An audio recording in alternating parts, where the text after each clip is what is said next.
Sir அவங்க பேரே வந்து அபிநய ஹர்ஷிதா அப்படிதான் வச்சிருக்காங்க சார். அண்ணா அபிநயன் ஹர்ஷிதா எதுக்குண்ணா எல்லாரும் அபிநயான்னு கூப்பிடுறாங்க. ஐயோ அப்படி இல்லைங்க, அபிநய ஹர்ஷிதா.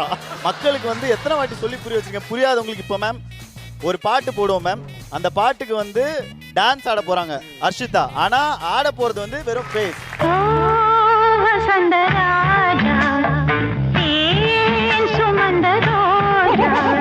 அழுதுகிட்டு